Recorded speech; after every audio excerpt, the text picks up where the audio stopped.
얼마 전에 미국 트럼프 대통령이 AI로 자신을 마치 예수님처럼 형상화한 그림이 소셜미디어에 올려져 있었어요. 저 그림이죠.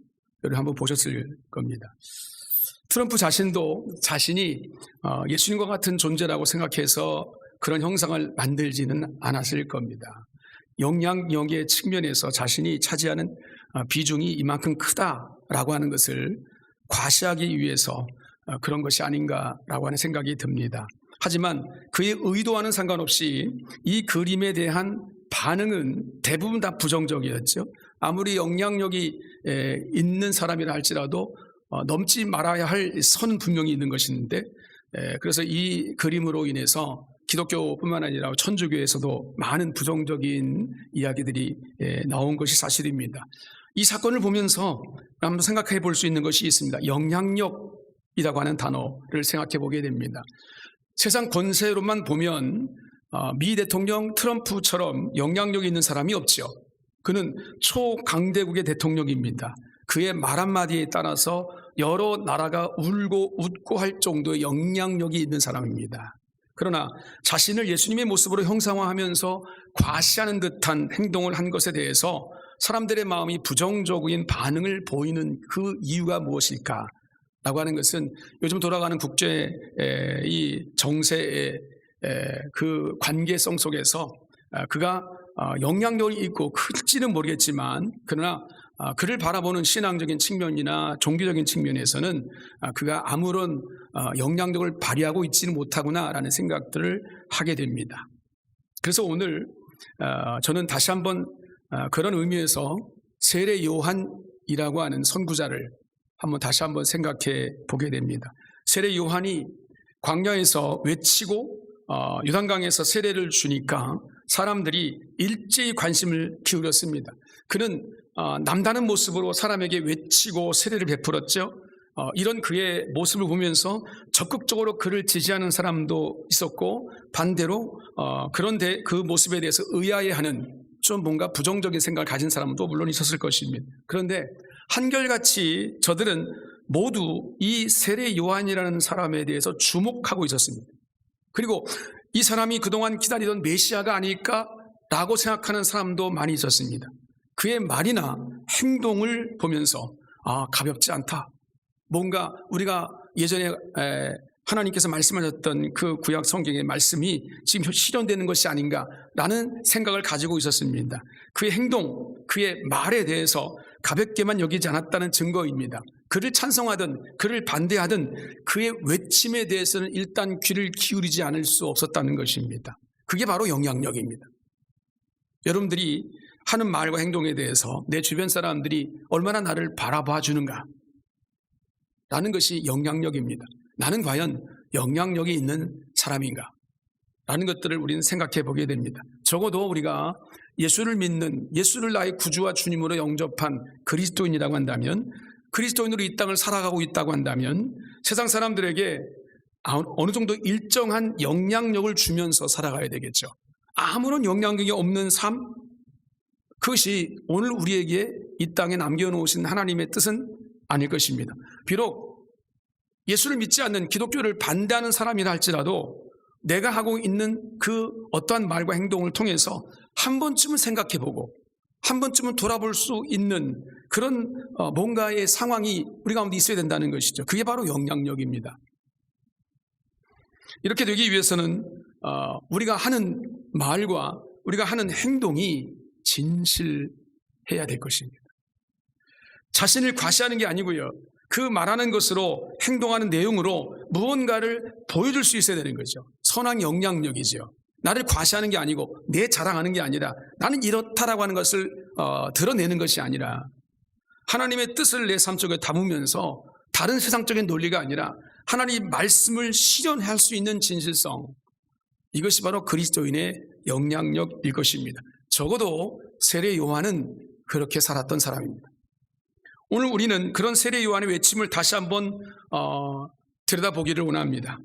당시 사람들이 관심 가질 수밖에 없었던 그의 외침이 무엇이었는지, 그 외침이 오늘 우리 성도들에게는 어떤 의미가 있는지 한번 생각해 보기를 원합니다. 그래서 오늘 우리도 그와 같은 영향력 있는 성도로서의 삶, 이것이 우리 가운데 있어야 되지 않을까라고 하는 결단이 오늘 이 예배 시간에 여러분 가운데 있어지기를 주의 이름으로 축복합니다. 세 가지를 한번 생각해 보도록 하겠습니다. 첫 번째는 우리는 항상 우리의 삶을 좀 되돌아볼 수 있어야 됩니다. 세례 요한은 자기에게 나오는 자들에게 다짜고짜 욕설부터 날립니다. 오늘 7절을 보니까 이렇게 말하잖아요. 독사의 자식들아, 누가 너희에게 일러 장차 올 진노를 피하라 하더냐. 그런 말이 있어요. 욕쟁이 할머니 식당이 있는데 그 식당에 가면 밥을 먹으면서 욕쟁이 할머니 욕을 들어야 되는 거예요. 그런데 그 욕쟁이 할머니의 욕이 정감이 있는 거예요. 기분 나쁘지 않은 거죠. 들어도 상하지가 않아요. 그래서 욕을 먹으면서도 그냥 밥맛이 있어서 또 그 집을 찾는 그런 그 모습을 기억한다면, 여러분 지금 요한이 그런 욕을 하고 있는 게 아닙니다. 엄청 기분 나쁜 욕을 지금 하고 있는 겁니다. 독사의 자식들아 라고 하는 그 단어의 의미부터 그렇습니다. 이것은 단순히 기분 나쁜 수준을 넘어서 인격에 대한 근본적인 부정을 더불어서 또 종교적인 심판을 담은 강력한 메시지, 모욕적인 메시지가 바로 이 독사의 자식들하거든. 굳이 이런 식으로 돌려 말하자면 너는 인간도 아니야 라고 하는 말을 하고 있는 거예요. 그냥 정감 있게 말하는 게 아니고요. 사실 그대로 말하는 것이어서 듣는 사람들은 기분 좋을 리가 없는 말이 바로 이 독사의 자식들아라는 말입니다. 이어서 하는 말을도 형태는 질문이지만 장차 올 진노나 피하려고 꼼수나 부리려고 하고 있는 너희들의 모습, 그것을 비난하고 있는 모습입니다. 요한이 던지는 이 말을 듣는 사람들은 하나같이 기분 나빴을 것입니다. 그런데 기분 나쁘지만 그의 말이 허투루 들리지 않는 거예요. 기분 나쁘지만 그에게 뭐라고 할 수가 없는 거예요. 왜 그랬습니까? 자기 자신을 돌아보게 하는 말이기 때문이죠. 허투루 들을 말이 아니라 좀 뼈를 깎는 듯한 그런 아픔으로 들을 수밖에 없는 메시지이기 때문에 그렇습니다. 그런 욕설 다음에 나오는 말이 진짜 의미가 있는 것인데 8절에 이렇게 말합니다. 회개에 합당한 열매를 맺고 속으로 아브라함이 우리 조상이라고 하지 말라. 내가 너희에게 이르노니 하나님이 능히 이 돌들로도 아브라함의 자손이 되게 하시리라 라고 그렇게 말씀합니다. 핵심은 뭡니까? 회개에 합당한 열매를 맺으라. 이게 메시지의 핵심입니다. 하나님의 사람으로 거듭나는 일에 있어서 반드시 우리 가운데 있어야 되는 것이 있습니다. 내가 예수를 믿는다. 그래서 내가 교회에 나와서 내가 헌신하고 직분받고 충성을 다한다. 여러분 그 모든 것의 기본 바탕이 뭐냐면 내가 회개했다는 겁니다. 진정으로 주님 앞에서 돌이켜서 세상적인 것이 아니라 주님 앞으로 회개하고 돌아섰다는 것입니다. 이 돌이키는 것이 없이 하나님의 사람이 되는 것은 불가능합니다. 가식입니다. 형식입니다. 믿음이라는 것과 회개라는 것을 놓고 볼 때 이 둘은 떨어지지 않는 그런 어떤 의미를 가지고 있습니다. 동전의 양면과 같은 그런 의미가 있죠. 믿음과 회개. 회개가 있어야 믿음이 있는 거지. 믿음이라는 것이 회개 없이 가능한 거가 나는 거죠. 실체적으로 여러분 우리의 삶 속에 하나의 현상으로 나타나는 부분이 바로 그런 것이 아니겠습니까? 논리적으로 볼 때는 그런 거예요. 먼저 회개함이 있어야 믿음을 갖게 되는 거지. 나는 믿음이 있어라고 말하는 사람이 회개하지 않고 여러분 신앙생활을 계속한다면 여러분 그것이 과연 하나님께 인정받는 믿음의 사람의 모습이겠냐는 거죠. 이렇게 회개 그 가치 자체는 구원의 과정에서 믿음을 갖게 되는 관문입니다. 첫 번째 관문이라고 말할 수 있습니다. 진정한 회개를 한 자만이 다른 주님의 길을 걸어갈 수 있고 믿음이라는 것을 가질 수가 있는 거예요. 그러니까 날마다 주님 앞에 섰을 때마다 나는 주님의 뜻 앞에 서서 회개가 일단 돼야 되는 거죠. 돌아봄이 있게 되는 거예요. 어떤 상한 마음과 상처가 있고 내 마음속에 어떤 의미의 삶에 무거운 짐이 있다 할지라도 그 문제 속에서 나를 돌아보는 의미는 먼저 회개가 전제돼야 됩니다. 당시에 바리새인들을 비롯해서 많은 사람들이 하나님의 일에 대해서 이렇다 저렇다 많은 이야기를 했습니다. 그 모든 의미가 자기를 드러내는 것입니다. 내가 신앙생활을 이렇게 잘하고 있다는 거죠. 내가 하나님을 믿고 이렇게 잘 섬기고 있다는 거죠. 나만한 믿음이 어디 있냐고 자랑하는 것입니다. 이런 모습을 보면서 광야에 외치는 소리로 등장한 요한이 이렇게 묻는 겁니다. 정말 그러냐 너희들? 그렇다면 회개에 합당한 열매를 맺고 있는지를 좀 보여라는 거예요. 회개했다는 사람이라면 그에 맞는 열매를 맺어야 된다는 거죠. 말로만 나는 회개했습니다 라고 하는 것이 아니라 회개했다면 회개에 대한 열매, 그 열매를 맺어야 된다는 것입니다. 열매가 없는 회개, 그것이 있을 수 없다는 것입니다. 분명히 회개했다면 돌아서는 걸 통해서 뭔가 의미 있는 결실이 우리 가운데 있게 된다는 거죠. 이 말을 들었을 때 사람들은 반박하지 못했습니다. 왜냐하면 자신들이 말은 잘해요. 의미 있는 것들로 뭔가 형식적인 것들을 드러낼 수는 있어요. 그렇지만 정말 회개에 합당한 열매를 맺고 있지 못하고 있구나라는 것들에 대해서는 부인할 수 없기 때문에 반문할 수가 없는 거예요. 이래야 된다, 저래야 된다. 하나님 말씀은 이렇다, 저렇다. 말은 무성하게 할 수 있지요. 저도 좀 그렇게 하고 있잖아요. 말은 무성하게 할 수 있지요. 얼마든지 하나님 말씀을 통해서 말은 할 수 있지요. 그런데 회개라는 걸 통해서 드러내 보면 여러분, 회개는 확실하게 자기 자신을 하나님께 드러내는 거잖아요. 이렇습니다. 하나님의 말씀을 비추어 때 내가 잘못된 것입니다. 이 잘못된 것을 돌이키겠습니다. 잘못된 것을 하나님의 뜻대로 바로잡겠습니다. 그러하면 잘못된 것을 돌이켰을 때부터 얻어지는 그 결실이 있다는 거죠. 회개에 합당한 열매가 있다는 것입니다. 그래서 세례 요한의 이 외침은 아프긴 하지만 우리의 삶 속에 전곡을 찌르고 있는 거기 때문에 우리는 무시할 수가 없는 하나님의 진리의 말씀인 것이죠. 회개는 기독교의 핵심 교리입니다. 우리 모두는 회개하고 믿음을 가진 자인 줄로 믿습니다. 아멘. 갑자기 심각해지시죠. 심각한 게 맞습니다. 문제는 내가 회개했다라고 하는 우리의 모습이 정말 회개한 자다운 그런 모습으로 살고 있냐는 거죠. 돌아볼 수 있기를 바랍니다. 당시 요한은 수많은 무성한 종교적인 표현에 대해서 바리새인이 서기관들, 종교적 지도자들이 하고 있는 이 모든 수많은 소리에 대해서 이렇게 선포하는 겁니다. 회개에 합당한 열매가 있냐라고 하는 단 하나의 메시지로 사람들이 입을 막아버립니다. 똑같은 메시지를 오늘 우리 가운데 던졌을 때 우리는 어떻게 반응할 수 있을까요? 우리는 신앙을 가졌다는 표현을 자주 하죠. 우리 언어, 교회 안에서 우리의 삶 속에서 쓰는 말 가운데 하나님, 예수님, 성령님, 은혜, 믿음, 말씀 이런 것들에 대한 이 언어들이 얼마나 우리를 지배하고 있는지 모릅니다. 그런데 이런 우리의 모습이 마치 잎사귀만 무성한 무화과 나무 같지 않을까? 말은 잘하는데 그럴듯하게 보이긴 하는데 겉으로는 믿음을 강조하고 있는 것 같은데 그 속으로는 내면 세계 속에서는 믿음과 전혀 상관없는 행위가 우리가 나타난다면요. 과연 회개에 합당한 열매가 우리에게서 나타나고 있는지를 돌아봐야 되지 않겠습니까? 참된 열매가 맺어지지 않는다고 한다면 회개의 의미는 없을 것입니다. 왜냐하면 그 회개는 진정성이 없기 때문이죠. 요한의 말대로 독사의 자식들아라고 하는 욕설을 듣기에 딱 좋을 뿐입니다.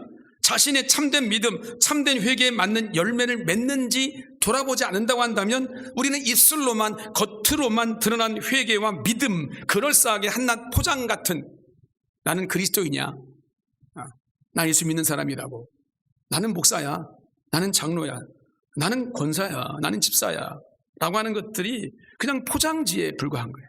그 속은 전혀 주님의 은혜 안에 있지 못하는, 제 말씀 앞에 서 있지 못하는 거죠. 껍데기만 있는 겁니다. 그러니까 독사의 자식들아라고 하는 독설이 나올 수밖에 없는 거죠. 의심해서가 아니라 우리가 하나님 앞에 섰을 때 제대로 서 있는지 돌아보는 뜻에서 오늘 우리는 항상 회개에 합당한 열매가 내 삶 속에 있는지를 돌아볼 수 있어야 됩니다. 돌아보지 않으면 우리는 스스로가 내가 잘 믿고 있는 줄 착각하고 있는 거예요. 착각에 빠져가지고 다른 사람들에게 우스운 꼴만 보이고 있는 거예요. 나만 몰라. 다른 사람들은 다 알아. 주변에 있는 사람들 다 알아. 내가 예수 믿는 데를 다 알고 예수 믿는 사람으로 살아간다는 걸 아는데, 그런데 예수 믿는 사람의 정체성이 부정적인 영향력만 있어요. 긍정적인 영향력이 없어요. 그렇다는 건 뭘 표시하겠습니까? 내가 회개에 합당한 열매가 없기 때문에 그렇게 된다는 거죠. 우리가 스스로 돌아봐야 할 이유는 요한의 이 말에서 생각해 보게 됩니다. 이어서 나오는 9절에 보니까 이미 도끼가 나무 뿌리에 놓여 있으니 좋은 열매를 맺지 아니하는 나무마다 찍혀서 불에 던져지리다 라고 말씀합니다. 이 말씀은 엄중한 하나님의 심판을 예고하고 있는 말씀이지요. 심판과 관련해서 우리가 잊지 말아야 될 것이 있습니다. 앞으로 심판이 있을 것이다 이게 아니라 이미 심판이 이루어지고 있다. 도끼가 이미 들려져 있다는 거예요. 그러니 좋은 열매를, 곧 회개에 합당한 열매를 앞으로 맺을 것이 아니라 지금 그리고 항상 맺어야 될 것이다 라고 하는 거죠. 이게 여러분 여러 차례 말씀을 드리지만 종말론적인 삶이거든요. 우리가 종말론적인 삶을 산다는 것이 오늘 나는 실수 안 한다, 나는 죄를 짓지 않는다, 나는 연약하지 않다, 나는 누구보다 선한 영향력으로 살아간다 라는 것을 나타내기 위한, 자랑하기 위한 삶이 아니고요. 우리는 온전하지 않아요. 때를 따라서는 우리 마음속에 원치 않은 것들이 나타날 수도 있어요. 누구의 상한 마음도 나타날 수도 있고요. 또 쓴뿌리가 나타날 수도 있잖아요. 그런데 그럴 때마다 분명히 하나님의 음성이 들려요. 그럴 때마다 주님이 내게 원하시지 않는 모습이 난 느껴져요. 그래서 반드시 그런 일들이 나타날 때마다 회개가 전제되는 거예요. 나의 쓴뿌리가 또 나왔네. 내 연약함이 또 드러났네. 하나님 죄송합니다. 내가 주님 앞에 이렇게 살아가면 안 되는 자인데 내가 또 하나님 앞에 불충을 저질렀습니다. 하나님 나를 용서해 주시옵소서. 진정성을 가지고 주님께 나가서 회개하는 거죠. 하나님께 용서를 구하고 용서를 구할 그 대상에게 잘못했다라고 내가 손을 내밀고 선한 영향력으로 그 사람에게 뭔가 내가 원치 않는 그 일들이 이루어졌다는 것에 진정성을 보일 수 있는 삶. 이게 바로 회개에 합당한 열매를 거두는 삶이겠죠. 마지막 시대를 살고 있는 종말론적인 삶을 살고 있는 우리들에게 합당한 열매가 있는지, 그냥 그날이 그날 같고 오늘이 또 오늘, 내일이 내일 또 같고 우리의 시간 속에서 아무런 흐름이, 여러분 주님과의 나의 관계 속에서 주님이 원하시는 이 일이 무엇인가를 알지 못하고 살아간다면 여러분 우리는 다른 건 몰라도 좀 착각에 빠지는 거예요. 내 삶이 괜찮은 줄 알아요. 그리고 다른 사람이 영향력이 있는 줄 알아요. 천만의 말씀이라는 거예요. 왜 한국 기독교가 이렇게 욕을 먹고 침체되고 쪼그라들고 있겠습니까? 우리 모두가 함께 회개하고 회개에 합당한 열매를 거두지 않으면 여러분 주님께서 우리에게 도끼를 들고 우리를 심판하신다라고 말씀하고 계시는 거잖아요. 깨닫는 은혜가 우리 공동체 가운데 있기를 주의 이름으로 축복합니다. 두 번째는 두 벌 옷이 나에게 있는지를 돌아보라 라고 말씀합니다. 앞에서는 돌아보아야 한다라고 하는 것에 초점 맞췄다고 한다면 이제부터는 무엇을 돌아봐야 될지에 대해서 초점을 맞추고 있지요. 회개에 합당한 열매를 맺어야 된다라고 하는 이 요한의 말에 많은 사람들이 묻는 거예요. 그러면 내가 회개에 합당한 열매를 맺는 것이 어떻게 해야 되는 겁니까? 무엇을 하란 말입니까? 라고 묻는 거죠. 그러니까 요한이 간단하게 이렇게 말하죠. 11절에 두 벌 옷이 있는 자가 있느냐? 옷 없는 자에게 나눠줄 것이요. 먹을 것이 있는 자가 있느냐? 그렇게 너도 그렇게 할 것이다 라고 말하고 있는 겁니다. 두 벌 옷이 있으면 한 벌 없는, 그 옷이 없는 사람에게 나눠줘라는 거예요. 먹을 것도 마찬가지, 내가 먹고 남은 것이 있으면 나눠주라는 것입니다. 여러분 요즘 제가 옷장을 들여다 보니까 여름이 돼가지고, 여름이 되면 이제 계절의 옷이 바뀌잖아요. 놀란 거예요. 저는 옷이 없다고 생각하고 있었거든요. 나는 옷이 없어라고, 이게 어렸을 때부터 이게 세뇌가 돼가지고 나는 옷이 없어, 나는 옷이 많지 않은 사람이야 이런 생각했는데, 여름 옷을 나고 옷장을 쫙 열었더니 여름 옷이 왜 이렇게 많아? 한 번도 못 입고 지나가는 여름 옷도 많더라고요. 참 매우 충격을 받았어요. 그 옷들만 잘 맞춰 입어도 내가 그래도 옷 못 입는다는 소리를 듣지 않을 텐데 라는 거예요. 제가 어렸을 때부터 청년 시대까지는 말이죠, 옷을 입을 것이 별로 없어가지고 형들의 옷을 물려만 입었거든요. 오늘 이 예배를 드리고 있는 형님들이 알 거예요. 같이 온라인 예배 드리고 계신 분들이 계시거든요. 늘 형님들 옷만 물려 입었어요. 내 옷을 사 입은 적이 거의 없었어요. 전도사 시절에도 겨우 양복 한 벌 없어가지고 고민한 적도 있었어요. 양복이 없네. 그런데 지금은 어떻습니까? 옷장을 여니까 옷투성인 거예요. 양복도 계절 따라 두 벌씩은 더 거의 이상 있어요. 고민하지 않는 시대예요. 옷 때문에 고민하지 않죠. 먹을 것 때문에 고민하지 않잖아요. 문제는 이런 시대인데도 우리의 고민은 여전히 뭐냐면 무엇을 먹을까, 무엇을 입을까, 무엇을 마실까, 어디에 거할까, 여기에 집착하고 있는 거잖아요. 좁은 집에 살면 더 넓은 집에 가야 되겠고, 이런 고민. 결국 우리의 생각이 어디에 머물러 있다는 것이냐면 이웃이 아니라 나눌 것이 아니라 일단 내 자신에게만 집중되어 있다는 거죠. 물론 회개했다고 해가지고 아무렇게나 입고 다녀도 된다는 말은 아닙니다. 상황에 맞게 입어야 되겠지요. 때에 따라서는 또 세련된 모습을 보여야 될 때도 있을 것입니다. 먹을 것도 마찬가지. 회개했다고 늘 라면만 끓여 먹을 수 있겠습니까? 맛있고 정갈한 음식도 먹어야 될 거고 가끔가다 갈비도 뜯어야 될 때가 있을 것이고, 이런 것은 우리가 어쩔 수 없는 일인데, 그런데 문제는 정말 오늘 우리가 돌아봐야 될 것이 우리의 삶 속에 중심이 이웃에게 관심을 갖고 있느냐, 이웃에게 나눌 것이 무엇인가를 생각하고 있느냐라는 거죠. 내가 입을 것, 내가 먹을 것만 생각하고 있지는 않냐는 겁니다.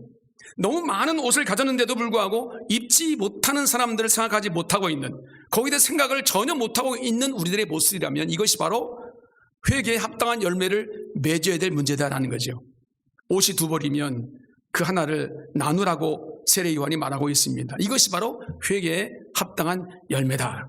이것은 가난한 자들, 낮은 자들에게 나누는 회개의 열매에 대해서 강조해주고 있는 것입니다. 나누는 삶을 살지 않으면서 내가 회개했습니다, 하나님과의 관계가 정립되어 있으니까 나는 괜찮습니다 라고 말하는 것은 공허한 삶일 뿐일 수밖에 없다는 거예요. 아무런 열매를 거둘 수가 없고 내 말을 들어줄 사람도 없고 내가 선한 영향력으로 이 땅에 살아갈 수도 없어요. 우리는 지금 자본주의 사회를 살고 있지 않습니까? 내가 열심히 땀 흘려서 수고해서 벌어들인 재화로서 내가 지금 뭔가를 사고 얻고 누리고 살아가는데 누가 뭐라고 하겠습니까? 라는 생각을 하고 산다면 여러분, 그것은 하나님의 은혜라고 하는 것이 무엇인지를 알지 못하는 사람들의 변명입니다. 믿음이 없거나 아니면 믿음이라는 본질을 왜곡시키고 있는 우리의 변명일 수밖에 없어요. 하나님의 뜻이 뭔지를 우리가 알고 있지 못하는 삶의 모습이란 말이죠. 여러분의 눈에는 무엇이 보이나요?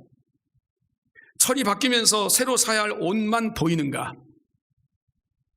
철에 따라 입맛을 돋우는 계절 음식만 보이는가? 그렇다면 오늘 우리는 회개에 합당한 열매를 아직도 맺지 못하는 삶을 지금 살고 있을지도 모르겠습니다. 주님 뭐라고 말씀하십니까? 들에 핀 백합화도 입히시고 공중에 나는 새들도 먹이시는 하나님이시라고 마태복음 6장에 말씀하고 계시잖아요. 그런 하나님 앞에서 회개하고 믿는 자가 내가 되었다고 한다면 이제 여러분, 우리는 비록 작더라도 내가 나눌 수 있는 부분이 있다면 그것을 나눌 수 있는 그것이 무엇인지를 생각하고 그 일들을 삶의 실행에 옮길 수 있어야 된다는 거죠. 그래서 사람이 보여야 된다는 겁니다. 이웃이 보여야 된다는 것입니다. 내 주변 사람이 보여야 된다는 겁니다. 내 주변에 누가 굶주리는지, 누가 힘든지, 누가 내가 나눌 것이 있는 사람인지 그 영혼이 보여야 되고 그 삶이 보여야 되는 것이 회개에 합당한 열매를 맺고 사는 사람들의 모습이라는 거죠. 내가 나눌 게 대단할 것이 아니어도 괜찮습니다. 중요한 것은 그들과의 나눔으로, 그들과 주의 은혜로 하나가 된다는 거죠. 연합이 된다는 것입니다. 우리는 옷 두 벌 있지 않은지 돌아보는 것, 음식이 너무 낭비되고 있지는 않은지 돌아보는 것, 그래서 가능한 한 내가 나눌 수 있는 대상에게 내 것을 나눌 수 있는 삶을 산다고 하는 것. 여러분, 그리할 때 우리의 믿음은 하나님이 원하시는 아름다운 영향력으로 나타나게 될 것이고 그 영혼에게 하나님의 은혜를 나눌 수 있는 풍성함이 우리의 삶 속에 나타나게 될 줄로 믿습니다. 이게 바로 회개에 합당한 열매를 맺는 것이다 라고 주님이 말씀하고 계십니다. 그렇다면 결론적으로 세 번째는 권력과 이익이 아니라 목적을 지향하는 삶을 살고 있는지를 돌아봐야 된다는 거예요. 요한의 대답에 사람들이 감동을 했어요. 그런 게 맞아. 여러분도 아마 생각할 거예요. 제가 이 메시지를 던졌을 때 여러분들이 뭔 소리야, 내가 지금 죽겠는데, 이런 생각하는 사람은 거의 없을 거예요. 아무리 가난하고 힘들어도 그래, 내가 나눌 것이 뭐 있는지 한번 생각해보자 라고 감동을 받잖아요. 똑같아요. 이 세례 요한의 말을 듣고 많은 사람들이 감동을 받았어요. 심지어 당시의 죄인의 대명사였던 세리, 폭력의 대명사였던 군인들, 이런 사람들이 세례 요한에게 질문한 거예요. 우리는 무엇을 해야 됩니까? 사람들에게 욕먹는 사람들이거든요. 지탄받는 사람들이거든요. 그러니까 우리는 뭘 해야 되냐고 묻는 거예요. 이런 질문에 대해서 그래 묻는다고 하는 것이 그 자체가 복인 줄로 믿습니다. 이 질문으로 저들은 회개에 합당한 열매에 근접할 수 있기 때문에 물어보는 게 정말 복이란 말이에요. 관심이 있는 거죠. 어떻게 살아야 될 것인가에 대한 관심이 있는 거죠. 거기에 대해서 요한이 이렇게 대답했습니다. 13절에 세리에게 먼저 대답했죠. 부가 된 것 외에는 거두지 말라. 군인들에게 대답했습니다. 14절에 사람에게서 강탈하지 말며 거짓으로 고발하지 말고 받는 급료를 족한 줄로 알라라고. 당시 세리들은 로마 정부에 미리 세금을 납부했습니다. 왜? 상납해야 되는 게 있으니까 미리 납부를 하고 그 다음에 조세 제도를 이자를 많이 물려가지고 더 많은 세금을 백성들로부터 거둬들였어요. 그리고 어느 정도 이윤을 남기는 것은 정당할지 모르겠습니다만 과중하게 백성들의 피고름을 짜가지고 세금을 부과했기 때문에 많은 사람들이, 유대인들이 이 세리들을 완전히 악당들로 생각하는 거죠. 매국노로 생각했던 거예요. 죄인 중에 한 사람이라고 생각했던 거죠. 군인들도 마찬가지입니다. 다른 사람들 통제한 권세를 갖고 사람들에게 깡짜를 부리면서 말이죠. 이익을 취하는 경우들이 너무 많았다는 거예요. 그들에게 정한 세금만 받으라고, 군인들에게는 받는 월급에 만족하라고, 필요 이상으로 사람들을 괴롭히지 말라고, 그렇게 회개에 합당한 열매에 대해서 가르치고 있는 거죠. 여러분, 회개한 사람은 소망이 어디에 있냐면 이 세상 가운데 있지 않아요. 하나님의 나라에 있어요. 아멘. 이게 내가 회개하고 있는 사람인지 아닌지가 검증되어져 있는 지표예요. 내 소망은 하나님의 나라에 있는가 아니면 이 땅에 있는가 하는 거예요. 내가 지금 비록 이 세상 살아가고 있지만 세상 나라에 소망을 두고 사는 게 아니에요. 그저 내게 맡겨진 사명을 감당할 뿐이지.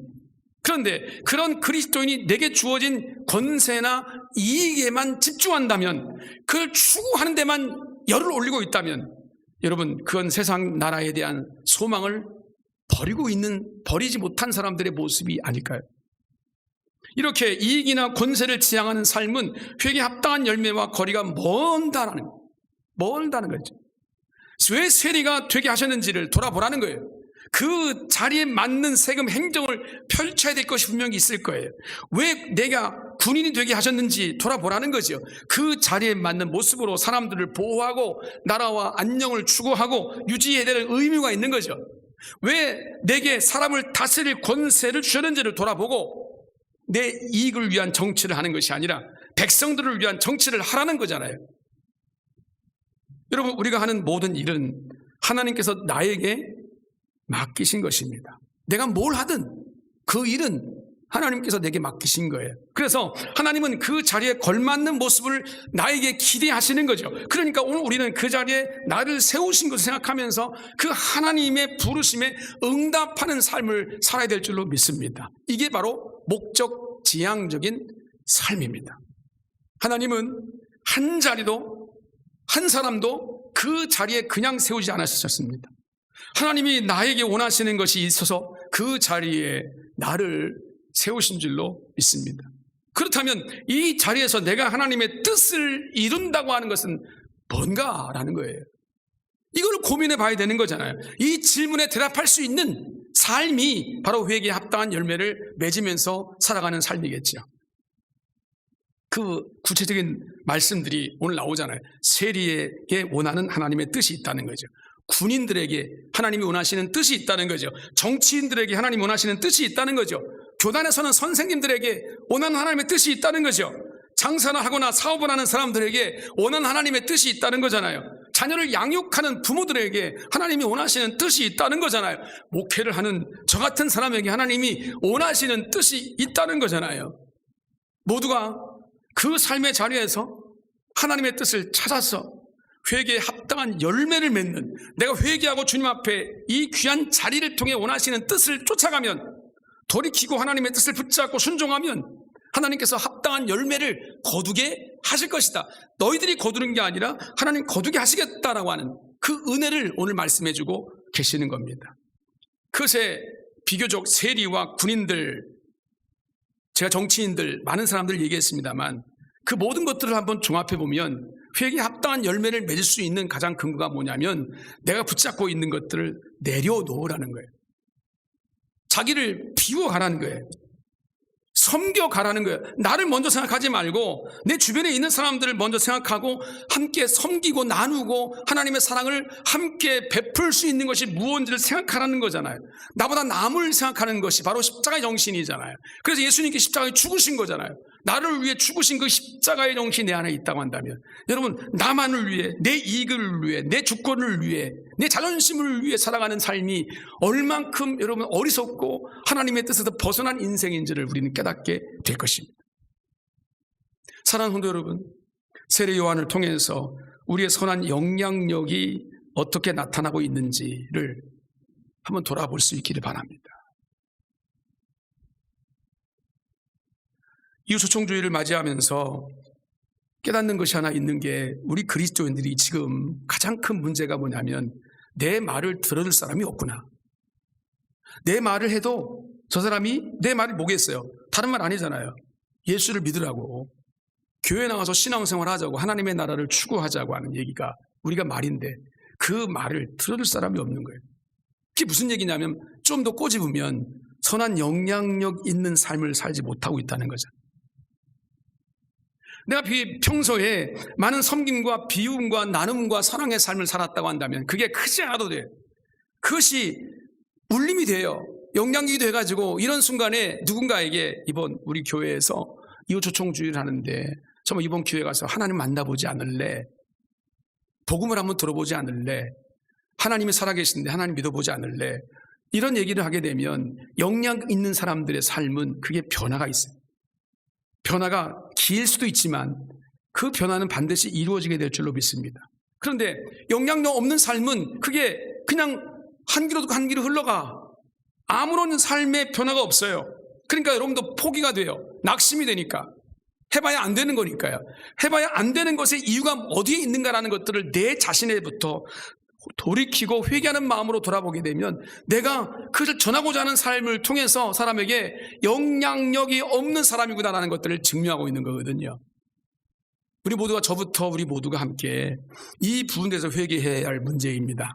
하나님, 회개에 합당한 열매를 맺으라고 말씀했는데 내가 선한 영향력으로 살아가지 못한 것을 용서해 주시기를 원합니다. 주님, 목적이 있는 삶을 살게 해 주옵소서. 이 상 무엇을 구하고 찾고 무엇을 얻고 내가 그것을 누리고자 하는 여기에 목적이 있는 것이 아니라 하나님의 나라가 이 땅 가운데 이루어지는 그 일에 선한 영향력을 나타낼 수 있는 삶을 살게 해 주셔서 회개에 합당한 열매를 통해서 하나님께 영광 돌리고 하나님의 은혜 안에 풍성한 주님의 영광을 나타내는 복된 하나님 백성으로 살아갈 수 있기를 주님의 이름으로 축복합니다.